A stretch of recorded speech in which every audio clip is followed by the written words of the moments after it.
Hello दोस्तों, audio stories के मेरे चैनल ऑडियो बुक हिंदी में एक बार फिर आप सबका स्वागत है। मैं हूं नीलिमा और मैं लेकर आई हूं आपके लिए कुछ प्यार भरी खट्टी मीठी कहानियां। दोस्तों, आज जो कहानी मैं आपके लिए लेकर आई हूं वो हम सबके जाने पहचाने उपन्यास सम्राट प्रेमचंद की बहुत ही मशहूर कहानी है जिसका नाम है पूस की रात। ये कहानी जितनी रेलेवेंट उस टाइम थी जब प्रेमचंद ने इसे लिखा था, उतनी ही रेलेवेंट आज भी है। हमारे देश के गरीब किसानों को छोटी से छोटी चीज के लिए कितना संघर्ष करना पड़ता है, जाड़े की एक एक रात काटना उनके लिए कितना भारी हो जाता है, इसका बहुत ही सटीक और मार्मिक चित्रण इस कहानी में प्रेमचंद जी ने किया है। कहानी शुरू करने से पहले हमेशा की तरह एक छोटी सी रिक्वेस्ट, अगर आपने मेरे चैनल को अभी तक सब्सक्राइब नहीं किया है तो प्लीज प्लीज प्लीज इसे सब्सक्राइब करें, दोस्तों और परिवार वालों के साथ वीडियो शेयर करें और बेल आइकन दबाना ना भूलें ताकि आने वाले हर नए वीडियो की नोटिफिकेशन सबसे पहले आपको मिल जाए। तो आइए कहानी शुरू करते हैं। पूस की रात। हल्कू ने आकर स्त्री से कहा, सहना आया है, लाओ जो रुपए रखे हैं उसे दे दूं, किसी तरह गला तो छूटे। मुन्नी झाड़ू लगा रही थी, पीछे फिरकर बोली, 3 ही तो रुपए हैं, दे दोगे तो कम्मल कहाँ से आवेगा? माघ पूस की रात हार में कैसे कटेगी? उससे कह दो फसल पर दे देंगे, अभी नहीं। हल्कू एक क्षण अनिश्चित दशा में खड़ा रहा। पूस सिर पर आ गया। कम्मल के बिना हार में रात को वह किसी तरह नहीं जा सकता, मगर सहना मानेगा नहीं, घुड़कियां जमाएगा, गालियां देगा, बला से जाड़ों में मरेंगे, ये बला तो सिर से टल जाएगी। ये सोचता हुआ वो अपना भारी भरकम डील लिए हुए जो उसके नाम को झूठ सिद्ध करता था स्त्री के समीप आ गया और खुशामद करके बोला, ला दे दे, गला तो छूटे, कम्मल के लिए कोई दूसरा उपाय सोचूंगा।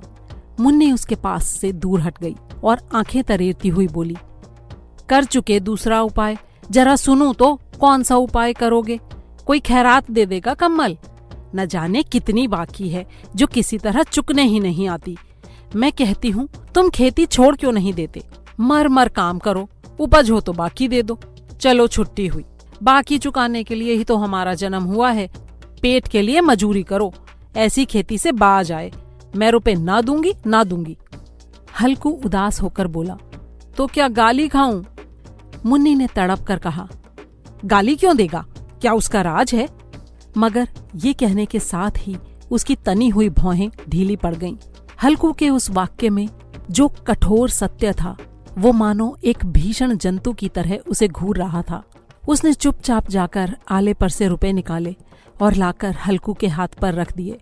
फिर बोली, तुम छोड़ दो अब की से खेती, मजूरी में सुख से एक रोटी तो खाने को मिलेगी, किसी की धौंस तो न रहेगी।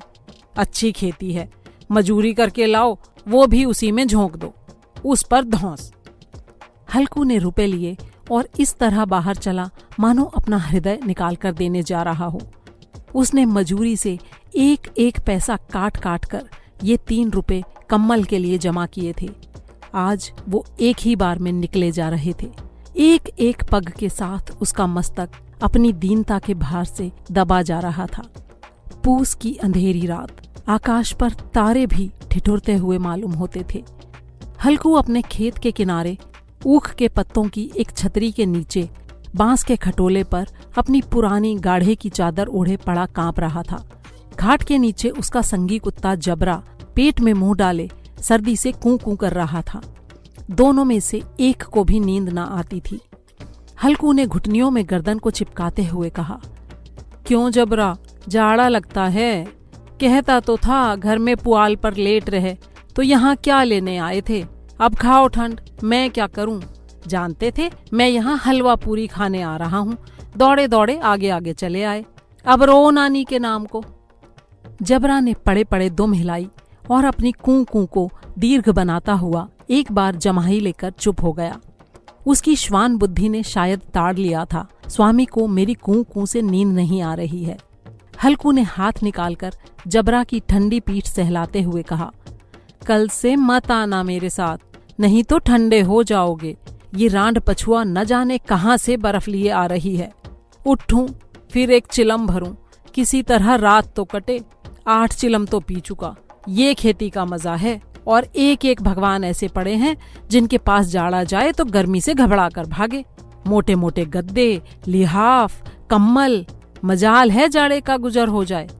तकदीर की खूबी, मजूरी हम करें, मजा दूसरे लूटें। हल्कू उठा, गड्ढे में से जरा सी आग निकालकर चिलम भरी। जबरा भी उठ बैठा। हल्कू ने चिलम पीते हुए कहा, पिएगा चिलम? जाड़ा तो क्या जाता है, जरा मन बदल जाता है। जबरा ने उसके मुंह की ओर प्रेम से छलकती हुई आंखों से देखा। हल्कू बोला, आज और जाड़ा खा ले, कल से मैं यहाँ पुआल बिछा दूंगा, उसी में घुसकर बैठना, तब जाड़ा ना लगेगा। जबरा ने अपने पंजे उसकी घुटनियों पर रख दिए और उसके मुंह के पास अपना मुंह ले गया। हल्कू को उसकी गर्म सांस महसूस हुई। चिलम पीकर हल्कू फिर लेटा और निश्चय करके लेटा कि चाहे कुछ हो, अब की सो जाऊंगा। पर एक ही क्षण में उसके हृदय में कंपन होने लगा। कभी इस करवट लेटता, कभी उस करवट। जाड़ा किसी पिशाच की भांति उसकी छाती को दबाए हुए था। जब किसी तरह ना रहा गया तो उसने जबरा को धीरे से उठाया और उसके सिर को थपथपाकर उसे अपनी गोद में सुला लिया। कुत्ते की देह से जाने कैसी दुर्गंध आ रही थी, पर वो उसे अपनी गोद में चिपटाए हुए ऐसे सुख का अनुभव कर रहा था जो इधर महीनों से उसे न मिला था। जबरा शायद ये समझ रहा था कि स्वर्ग यही है, और हल्कू की पवित्र आत्मा में तो उस कुत्ते के प्रति घृणा की गंध तक न थी। अपने किसी अभिन्न मित्र या भाई को भी वो इतनी ही तत्परता से गले लगाता। वो अपनी दीनता से आहत न था जिसने आज उसे इस दशा को पहुंचा दिया। नहीं, इस अनोखी मैत्री ने जैसे उसकी आत्मा के सब द्वार खोल दिए थे और उनका एक एक अणु प्रकाश से चमक रहा था। सहसा जबरा ने किसी जानवर की आहट पाई। इस विशेष आत्मीयता ने उसमें एक नई स्फूर्ति पैदा कर दी थी जो हवा के ठंडे झोंकों को तुच्छ समझती थी। वो झपट कर उठा और छपरी से बाहर आकर भौंकने लगा। हल्कू ने उसे कई बार चुमकार कर बुलाया, पर वो उसके पास ना आया। हार में चारों तरफ दौड़ दौड़ कर भूखता रहा। एक क्षण के लिए आ भी जाता तो तुरंत ही फिर दौड़ता। कर्तव्य उसके हृदय में अरमान की भांति ही उछल रहा था। 1 घंटा और गुजर गया। रात ने शीत को हवा से धधकाना शुरू किया। हल्कू उठ बैठा और दोनों घुटनों को छाती से मिलाकर सिर को उसमें छिपा लिया। फिर भी ठंड कम न हुई। ऐसा जान पड़ता था सारा रक्त जम गया है, धमनियों में रक्त की जगह हिम बह रहा है। उसने झुककर आकाश की ओर देखा। अभी कितनी रात बाकी है। सप्तर्षि अभी आकाश में आधे भी नहीं चढ़े। ऊपर आ जाएंगे तब कहीं सवेरा होगा। अभी तो पहर से ऊपर रात बाकी है। हल्कू के खेत से कोई 1 गोली के टप्पे पर आमों का एक बाग था। पतझड़ शुरू हो गई थी। बाग में पत्तियों का ढेर लगा हुआ था। हल्कू ने सोचा, चलकर पत्तियां बटोरूं और उन्हें जलाकर खूब तापूं। रात को कोई मुझे पत्तियां बटोरते देखे तो समझे कोई भूत है। कौन जाने कोई जानवर ही छिपा बैठा हो। मगर अब तो बैठे नहीं रहा जाता। उसने पास के अरहर के खेत में जाकर कई पौधे उखाड़ लिए और उनका एक झाड़ू बनाकर हाथ में सुलगता हुआ उपला लिए बगीचे की तरफ चला। जबरा ने उसे आते देखा तो पास आया और दुम हिलाने लगा। हल्कू ने कहा, अब तो नहीं रहा जाता जबरू, चलो बगीचे में पत्तियां बटोर कर तापें। टांठे हो जाएंगे तो फिर आकर सोएंगे। अभी तो बहुत रात बाकी है। जबरा ने कूं कूं करके सहमति प्रकट की और आगे आगे बगीचे की ओर चला। बगीचे में खूब अंधेरा छाया हुआ था और अंधकार में निर्दय पवन पत्तियों को कुचलता हुआ चला जाता था। वृक्षों से ओस की बूंदें टप टप नीचे टपक रही थीं। एकाएक एक झोंका मेहंदी के फूलों की खुशबू लिए हुए आया। हल्कू ने कहा, कैसी अच्छी महक आई जबरू, तुम्हारी नाक में भी तो सुगंध आ रही है। जबरा को कहीं जमीन पर एक हड्डी पड़ी मिल गई थी। वो उसे चिंचोड़ रहा था। हल्कू ने आग जमीन पर रख दी और पत्तियां बटोरने लगा। जरा देर में पत्तियों का ढेर लग गया। हाथ ठिठुरे जाते थे, नंगे पांव गले जाते थे और वो पत्तियों का पहाड़ खड़ा कर रहा था। इसी अलाव में वो ठंड को जलाकर भस्म कर देगा। थोड़ी ही देर में अलाव जल उठा। उसकी लौ ऊपर वाले वृक्ष की पत्तियों को छू छू कर भागने लगी। उस अस्थिर प्रकाश में बगीचे के विशाल वृक्ष ऐसे मालूम होते थे मानो उस अथाह अंधकार को अपने सिरों पर संभाले हुए हों। अंधकार के उस अनंत सागर में ये प्रकाश एक नौका के समान हिलता मचलता हुआ जान पड़ता था। हल्कू अलाव के सामने बैठा आग ताप रहा था। एक क्षण में उसने दोहर उतारकर बगल में दबा ली, दोनों पांव फैला दिए, मानो ठंड को ललकार रहा हो। तेरे जी में जो आए सो कर। ठंड की असीम शक्ति पर विजय पाकर वो विजय गर्व को हृदय में छिपा न सकता था। उसने जबरा से कहा, क्यों जब्बर, अब ठंड नहीं लग रही है ना? जब्बर ने कूकू करके मानो कहा, अब क्या ठंड लगती ही रहेगी? पहले से ये उपाय न सूझा, नहीं तो इतनी ठंड क्यों खाते? जब्बर ने पूंछ हिलाई। अच्छा आओ, इस अलाव को कूद कर पार करें, देखें कौन निकल जाता है। अगर जल गए बच्चा तो मैं दवा न करूंगा। जब्बर ने उस अग्नि राशि की ओर कातर नेत्रों से देखा। मुन्नी से कल ना कह देना, नहीं तो लड़ाई करेगी। ये कहता हुआ वो उछला और उस अलाव के ऊपर से साफ निकल गया। पैरों में जरा लपट लगी, पर वो कोई खास बात न थी। जबरा आग के गिर्द घूमकर उसके पास आ खड़ा हुआ। हल्कू ने कहा, चलो चलो, ये सही नहीं, ऊपर से कूद कर आओ। वो फिर कूदा और अलाव के इस पार आ गया। पत्तियां जल चुकी थीं। बगीचे में फिर से अंधेरा छा गया था। राख के नीचे कुछ कुछ आग बाकी थी, जो हवा का झोंका आ जाने पर जरा जाग उठती थी, पर एक क्षण में फिर से आंखें बंद कर लेती थी। हल्कू ने फिर चादर ओढ़ ली और गर्म राख के पास बैठकर एक गीत गुनगुनाने लगा। उसके बदन में गर्मी आ गई थी, पर ज्यों-ज्यों शीत बढ़ती जाती थी उसे आलस से दबाए लेता था। तभी जबरा जोर से भूंककर खेत की ओर भागा। हल्कू को ऐसा मालूम हुआ कि जानवरों का एक झुंड खेत में आया है। शायद नील गायों का झुंड था।